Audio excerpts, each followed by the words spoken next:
Hello friends, you're very welcome to my PYQ series for TGT and again मैं आज आपसे एक question और डिस्कस करना चाह रही हूँ जो कि लास्ट ईयर ही पूछा गया है और ये क्वेश्चन है कि सितार पर बजाए जाने वाली द्रुत गत को क्या कहते हैं। जिसका पहला ऑप्शन है मसीद खानी गत, दूसरा है रजा खानी, तीसरा है फरोज खानी और चौथा है ख्याल। तो आंसर की तरफ बढ़ने से पहले सबसे पहले सितार के बारे में कुछ फैक्ट्स जान लेते हैं कि सितार एग्जिस्टेंस में कैसे आया। तो सितार जो है आमिर खुसरो ने इन्वेंट किया था। कुछ थ्योरीज ये बताती हैं कि 12th सेंचुरी अराउंड जो है आमिर खुसरो ने सितार को इन्वेंट किया। और साथ ही साथ अगर इस बिलीफ पर आए तो एक पर्शियन वाद्य था उद, उसके आधार पर जो है सितार को जो है क्रिएट किया गया। और अगर एक मत है इस चीज के लिए कि सितार जो है वो तीतंत्री वीणा से इंस्पायर्ड है, मतलब 3 तार वाली जो एक वीणा होती थी पुराने टाइम पे उससे जो सितार बनी।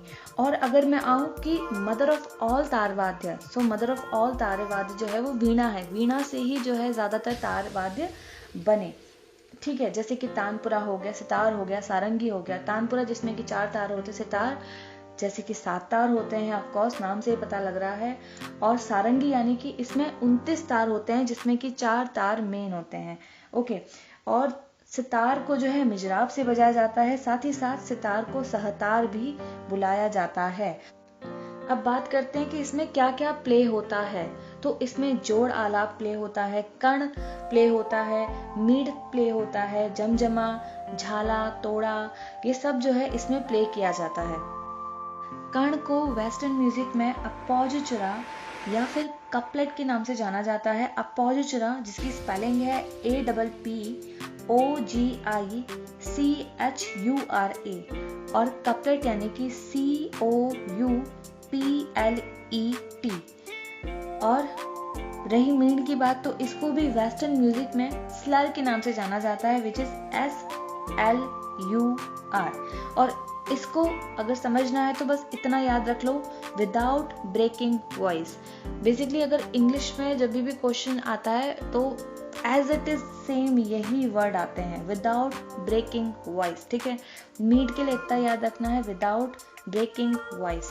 रही जमजमा की बात तो ये जो है 2 स्वर का जो है एक के बाद एक जो है द्रुत गति में जब प्ले हो जाता है तो उसे जमजमा कहते हैं। मतलब 2 स्वर 1 by 1 जो होता है फास्ट वे में, द्रुत गति में जब होता है। अगेन झाला और तोड़ा, तो झाला जो है वो आलाप के एंड में आता है और जो तोड़ा है वो द्रुत लय में किया जाता है। और अगर कहें कि झाला और तोड़ा जो है क्या शुरुआत से ही सितार में प्ले किया जाता था, जैसे कि जोड़ आलाप हो गया, कर्ण हो गया, मीड हो गया, जमजमा हो गया, क्या झाला और तोड़ा के ये दोनों भी पहले से इस्तेमाल होते थे? तो बिल्कुल नहीं। सबसे पहले जो है झाला और तोड़ा जो है सितार में प्ले करना जो है शुरू किया था विलायत खां ने। सो विलायत खां इज द फर्स्ट पर्सन जिसने जो है झाला और तोड़ा जो है सितार में बजाना स्टार्ट किया। उसके बाद से जो है लोगों ने इसको कंसिडर किया। फिर आते हैं सूत और घसीट की बात। तो सूत और घसीट इनका काम एक ही है, लेकिन एक बहुत क्विक सा डिफरेंस है, क्योंकि सब बात करें और इसको भूल जाए तो गलत है। तो सूत जो है वो सारिका विहीन वाद्यों में किया जाता है। विहीन का मतलब क्या होता है? जिसमें सारिका नहीं होती, सारिका माने पर्दा। दूसरा आता है घसीट, तो जो घसीट होता है वो सारिका रहित वाद्यों के लिए यूज किया जाता है। ठीक है, जो जहाँ पर्दा रहित वाद्य होगा, मतलब पर्दा जिसमें होता है जिन वाद्यों में, तार वाद्य की कैटेगरी, जैसे बोला कि तार वाद्य में भी 2 कैटेगरीज आती है, सारिका विहीन, सारिका रहित, मतलब पर्दा होना और पर्दा ना होना। बेसिकली होता क्या है इसमें कुछ नहीं होता, एक्शन स्ट्रोक होता है एक स्वर से दूसरे स्वर की ओर आता हुआ। ठीक है, तो ये क्या हो गया? ये हो गया घसीट का। Same as it is, same यही चीज जो है सूत पर भी की जाती है, क्योंकि वो सारिका विहीन वाद्यों के लिए होता है, इसलिए उसको सूत कहते हैं। ठीक है, तो घसीट और सूत इन दोनों की डेफिनेशन सेम है, बस इतना ही फर्क है कि इन दोनों का यूज अलग अलग वाद्यों के लिए होता है। मतलब वाद्य एक होती है, उनकी सब कैटेगरीज में इनका इस्तेमाल होता है। ठीक है, एक्शन स्ट्रोक, 1 स्वर टू अनदर। उसके बाद आते हैं हम कि पर्दा तो हम कर रहे हैं, लेकिन आखिर ये पर्दा लगाए किसने क्या, मतलब पहले से ही था या क्या था क्या नहीं था। तो बेसिकली मैंने बताया आपको कि सितार का जो हमारी थ्योरीज जो कहती हैं वो वीणा से सितार इंस्पायर्ड है। त्रितंत्री वीणा का मैंने जिक्र किया, तो ऑफ कोर्स वीणाओं में भी जो है सबसे पहले अगर पर्दा किसी ने लगाया हो तो वो और कोई नहीं, वो मतंग मुनि है। मतंग मुनि जो कि बृहददेशी के लिए बहुत ज़्यादा फेमस है अपनी बुक के लिए। सो मतंग मुनि जो थे, इन्होंने तार वाद्यों में पर्दा इस्टेब्लिश किया फर्स्ट टाइम। इनकी खुद की 2 वीणाएं थी, जिसमें से एक वीणा के क्रिएटर थे, एक वीणा को ये प्ले करते थे। अगर आपको पता है so do right in the comment section, वरना मैं बताने ही वाली हूँ कि किन्नरी वीणा के क्रिएटर थे और चित्रा वीणा के बहुत अच्छे कलाकार थे, ठीक है। और तार वाद्यों पे, वीणा पर स्पेशली पर्दों को लगाने का काम सबसे पहले, अगर कोई भी पूछता है किसने किया, क्योंकि क्वेश्चंस बनते हैं, ऑफ कोर्स इसका आंसर डेफिनेटली मतंग मुनि ही होगा। मतंग मुनि की book which is a very famous book, okay. उसके बाद आते हैं अगेन, बहुत सारी जानकारी बटोर ली, अब क्वेश्चन की ओर बढ़ने का समय है। तो इसका आंसर अब जान लेते हैं कि इसका आंसर क्या होना चाहिए। तो सबसे पहले जानते हैं कि क्या मसीद खानी इसका आंसर हो सकता है। तो मसीद खानी इसका आंसर बिल्कुल भी नहीं हो सकता, क्योंकि नाम से ही पता लग रहा है कि मसीद खानी जो है बेसिकली विलंबित ख्याल के लिए हम लोग कभी कभी यूज करते हैं, विलंबित गतों के लिए हम इसको यूज करते हैं। तो मसीद खानी तो नामुमकिन है, क्योंकि उसने द्रुत लिखा हुआ है। अब आते हैं दूसरे ऑप्शन पे, विच इज रजा खानी गत। तो बिल्कुल इसका आंसर रजा खानी गत ही है। तो इसका सही आंसर रजा खानी गत है। अब आते हैं फिरोज खानी गत पर। तो फिरोज खानी गत जो है, प्लस इंफॉर्मेशन है कि फिरोज खानी गत और कोई गत नहीं, सितार की सबसे पहली गत अगर कोई थी तो वो फिरोज खानी गत थी, ठीक है। अगर क्वेश्चन बने सितार की सबसे पहली गत कौन सी थी, तो वो फिरोज खानी गत थी, जो कि 18वीं सेंचुरी में आई थी, ठीक है। लेकिन ये ज्यादा फेमस नहीं हो पाई उस समय, इसलिए उसका यूज जो है अब रबाब और सरोद में किया जाता है, ठीक है। और ये फिरोज खानी गत जिन्होंने बनाई, फिरोज खां, उन्हीं के पुत्र का नाम है मसीद खां, ठीक है। मसीद खां, जिनको हम विलंबित ख्याल के लिए या विलंबित गतों के लिए जिस नाम को हम उठाते हैं, तो बिल्कुल ये वही नाम है।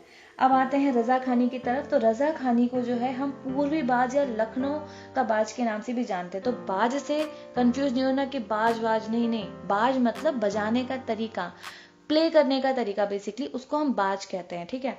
अगर कभी पूछ ले पूर्वी बाज क्या है तो कंफ्यूज नहीं होना, रजा खानी है। वहीं अगर पूर्वी की जगह लखनऊ अगर पूछ ले तो भी कंफ्यूज ना होना, ये रजा खानी ही है।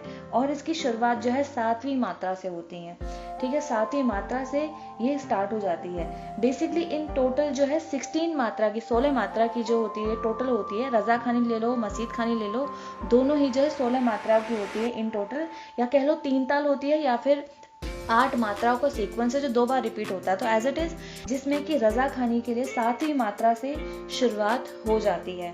वही अगर पूछे कि मसीद खां के लिए, मसीद खानी गत के लिए जो है कौन सी मात्रा से शुरुआत होगी, तो बिल्कुल 12वीं मात्रा से जो है मसीद खानी गत की शुरुआत हो जाती है। और मसीद खानी गत के लिए भी पश्चिमी बाज या दिल्ली बाज का नाम यूज होता है, ठीक है। सो पश्चिमी बाज या दिल्ली बाज का रिलेशन कहाँ से है, तो बिल्कुल मसीद खानी गत से है। इसका क्रिएशन जयपुर घराने से रिलेट में हुआ है, मतलब जयपुर घराने के बेस पर जो है दिल्ली बाज या पश्चिमी बाज बना है। तो एक बिलीव ये भी इसमें आता है। अब आ जाते हैं कुछ सितार वादकों की ओर, जिनमें सबसे पहले मैं बात करना चाहूंगी सितार की त्रिमूर्तियों की।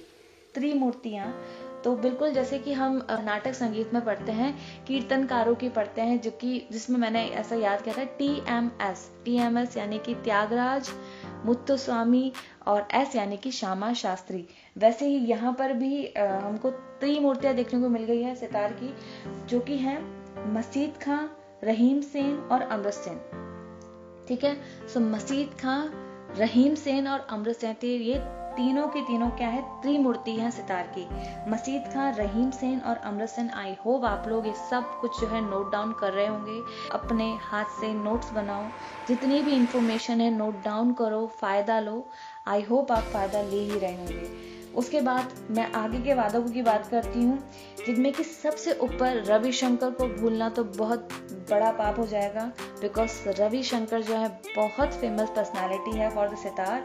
End of course Nikhil Banerjee, जो कि सितार ही नहीं सुर बहार भी बजाते थे, और बुद्धादित्य मुखर्जी ऑल्सो, मुश्ताक अली, इमदाद खां, शुभेंदु और शहीद परवेज या फिर शाहिद परवेज इनका नाम है बेसिकली, और अरविंद पारिक जी, इंद्रजीत भट्टाचार्य और हलीम जाफर। तो ये जितने भी लोग हैं मैंने वादकों के नाम भी ले लिए हैं। अगर कहीं पे भी कंफ्यूजन हो तो प्लीज वीडियो को रोक रोक के आप लोग नोट डाउन कर सकते हो। फिर भी अगर कोई कंफ्यूजन हो, कोई भी डाउट हो, so do let me know in the comment section. Okay, अब मैं बात करना चाहूंगी नेक्स्ट सितार के 7 तारों की बात। लेकिन सितार के 7 तारों की बात में से जैसे मसीन खानी हमने कवर कर लिया, फिरोज खानी हमने जस्ट कवर किया, 18 ऑफ सेंचुरी, द फेमस पहली गत सितार के लिए, और रजा खानी भी कवर हो गया, जिसमें हमने जो है पूर्वी बाज, लखनवी बाज सब हमने समझ लिया। लेकिन ख्याल रह गया, तो ख्याल रह गया तो उसको रहने ही दो, क्योंकि अभी मैंने बोला कि 12 ऑफ सेंचुरी आमिर खुसरो सितार का उन्होंने इन्वेंट किया। द फिलोसफीज की मतलब पर्शियन वाद उद के आधार पर उन्होंने जो है इसको किया, और आमिर खुसरो ही जो है ख्याल के लिए भी जाने जाते हैं। ठीक है, तो इसको रहने ही देने में भलाई है, क्योंकि ये एक ही इंसान है जो कि तबला हो गया या सितार हो गया या ख्याल हो गया, इवन कव्वाली के पितामह अगर आपसे कोई पूछे तो बताना कि आमिर खुसरो ही है। उसके बाद अगेन 7 तारों की बात। तो बेसिकली जो 7 तार होते हैं सितार के, तो बेसिकली होते तो दोनों पीतल और स्टील के तार होते हैं ये, जिसमें कि पहला जो तार होता है वो बाज का कहलाया जाता है, और जो दूसरा होता है उसे जोड़ी का तार कहते हैं, और जो एंड के जो 2 तार बच गए विच इज 6 और 7 जो तार बच गया उसे चिकारी का तार कहते हैं, जिस पर झाला बजाया जाता है। इसमें 18 से 23 पर्दे होते हैं, मतलब पर्दे होते हैं, सारिकाएं होती हैं। आप समझ सकते हो कि ये क्या है, ये सारिका रहित वाद्य है। ठीक है, मिजराब से बजता है। और उसके बाद आते हैं इनके स्वरों पर, कि पहला स्वर जो है सितार का वो मध्य मध्यम में मिलाया जाता है। और बेसिकली पूछ लेते हैं पहला तार किसका होता है, एंड के तार को क्या कहते हैं, जोड़ी का तार कहाँ आता है, तो ये सब मैंने आपको ऑलरेडी बता दिया है। एक क्वेश्चन में मैं जितना कंटेंट कवर कर सकती हूँ मैंने उतना कंटेंट कवर करने की कोशिश की है, कि जनरली वो एक ही पूछते हैं, और मैं सही बताऊं तो एक से ही आंसर निकल आता है। लेकिन फिर भी अगर उन्होंने पूरा पूछ लिया तो मध्य मध्यम, मध्य षडज, अगेन मध्य षडज, मध्य पंचम, षडज, तार षडज और पंचम। और दूसरा भी इसमें मैं आपको बता दे रही हूँ कि इसकी जगह कोई दूसरा भी पूछा जा सकता है, तो दूसरा भी इसका वेरिएंट लिख लो, क्योंकि दोनों ही सही माने जाएंगे। क्योंकि जैसे कि तार जो है सितार में बजाने की कुछ तो फिक्स है, जैसे कि जो पहला जो है जो कि बाज का तार है उसे जो हम मध्य मध्यम में बजाते हैं वो एकदम फिक्स है, कोई जो तार है वो फिक्स नहीं होते, और एग्जामिनर वही खेलता है। ठीक है, तो आप उसे भी याद रखो। ठीक है, पहला सीक्वेंस बता दिया है, सेकेंड सीक्वेंस मैं आपको बता रही हूँ, जो कि अगेन मध्य मध्यम ही है, क्योंकि मैंने बोला कि पहला फिक्स है। मध्य षडज, मध्य पंचम, मध्य षडज, मध्य पंचम। उसके बाद जो छठा जो है इसमें पंचम और षडज में से आप कुछ भी ले सकते हो, मध्य पंचम या फिर मध्य षडज आएगा इसमें छठे में।